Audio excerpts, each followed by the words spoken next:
Carolina and Atlanta. This also was another great game as well. The Panthers improved to 3-2 on the season, defeating the Falcons by a final score of 23-16. The Falcons moved to 0-5, and they end up firing head coach Dan Quinn and their GM after this game. So a new era is going to be ushered into Atlanta in just a bit. Raheem Morris, their defensive coordinator, is going to be taking over as head coach during this time.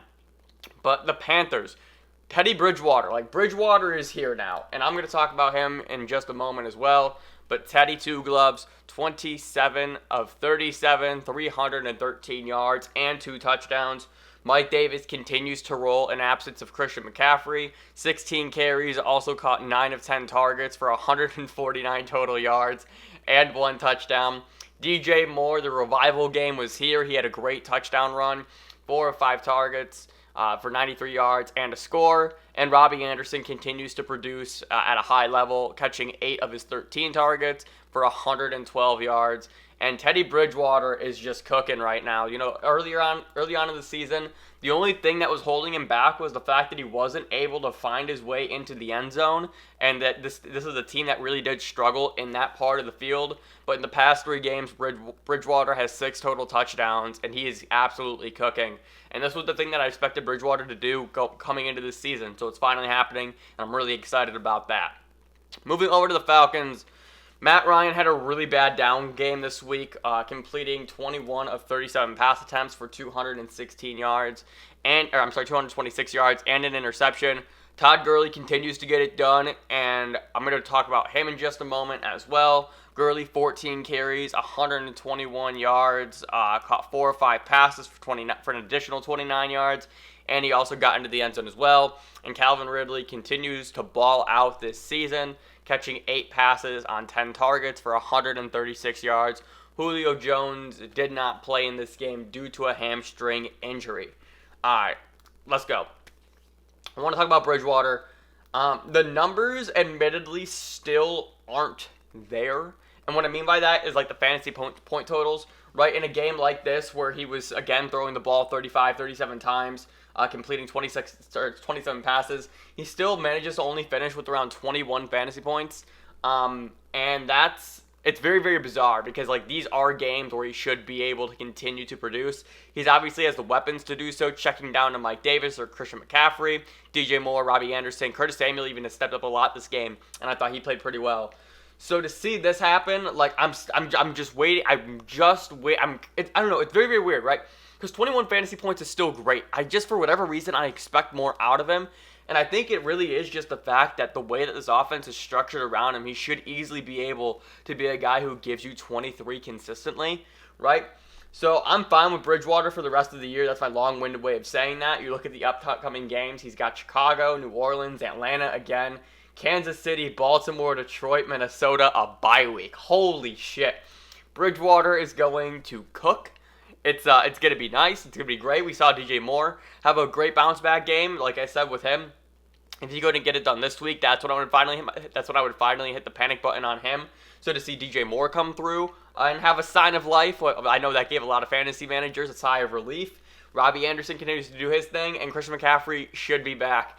And I actually saw the point being raised again. And it's something that I kind of forgot about for whatever reason. The joke was being made that the Carolina Panthers paid Christian McCaffrey all that money just to have Mike Davis be Christian McCaffrey on a far better contract, right? So having Mike Davis ball out the way that he has is actually unbelievable. I don't know if I've ever seen anything like this per se, in the sense of, because we've seen Latavius Murray come in when Alvin Kamara was out, and Murray finishes as the top 5 running back, right? But their styles are very, very different. But what the Panthers did with Mike Davis so far, and this run is probably going to be over relatively soon whenever CMC comes back, but they just printed out a Christian McCaffrey label and stuck it on the shirt of Mike Davis. And they said, you are Christian McCaffrey, your name is Mike Davis, but you are Christian McCaffrey on the field. You look at what Mike Davis has done in the absence, and it's truly absurd. I had the unfortunate luck of facing Mike Davis and Todd Gurley in the same league this week. My opponent had both of them, and I got steamrolled by the two.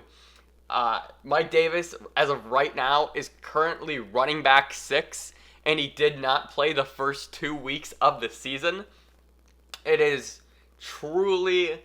I shouldn't say that. He did not play the first week of the season. He played in the second week versus Tampa, and that was when CMC left.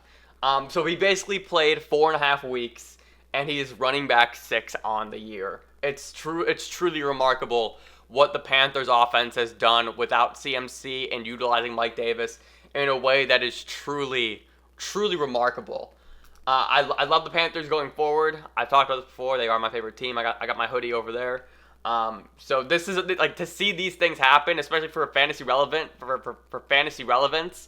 It makes me really happy because that just means I get to talk about my favorite team a lot because they have a lot of players who I get to talk about, and I get to tell you if you should start them or sit them and things of that nature. Let's see. All right, let's go over the Falcons now. I think I've talked about the Panthers enough here.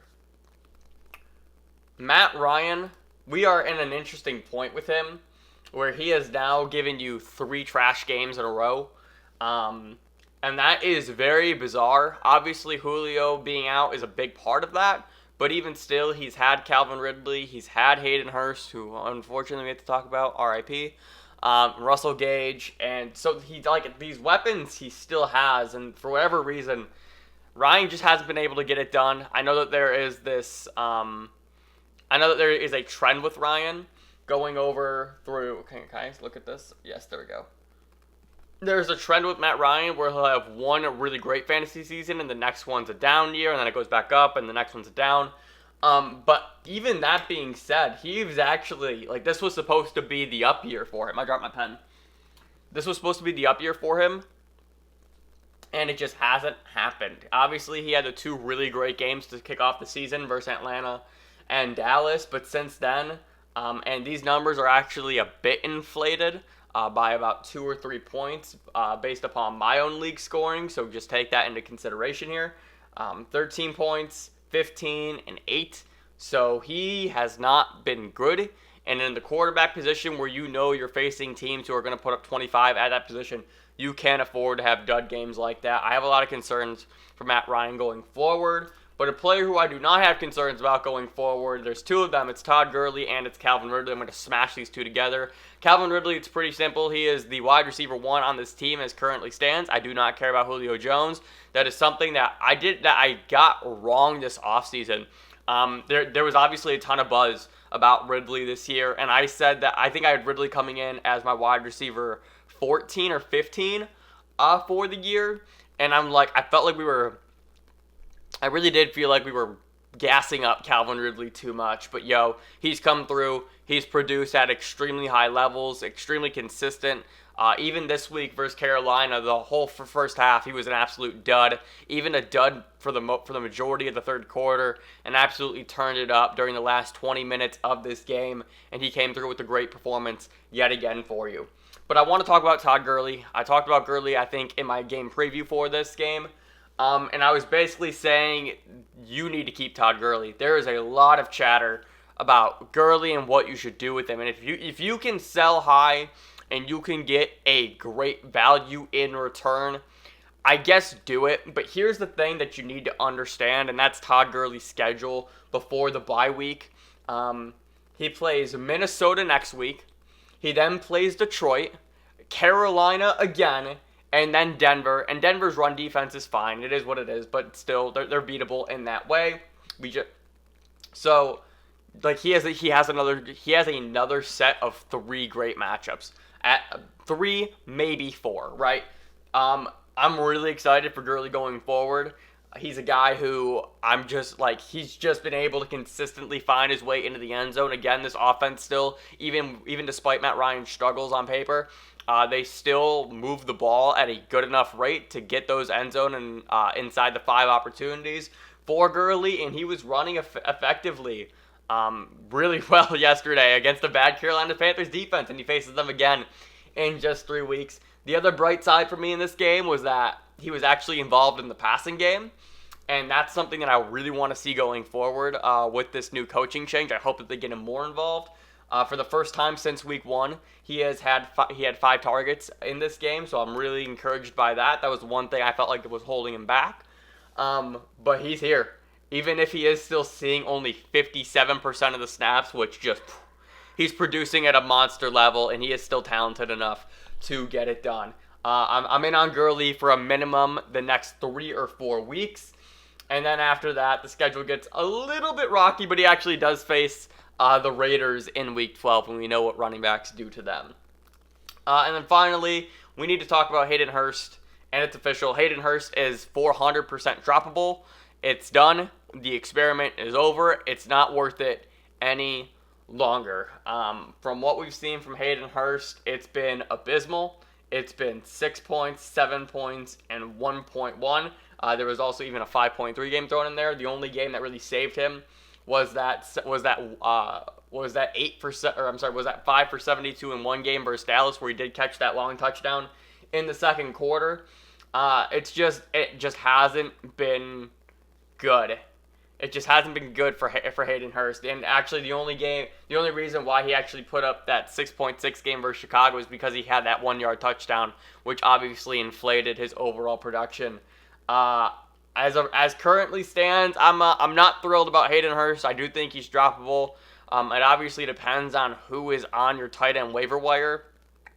Admittedly, I held on to Hurst too long, and I'm in a bit of a desperation mode right now.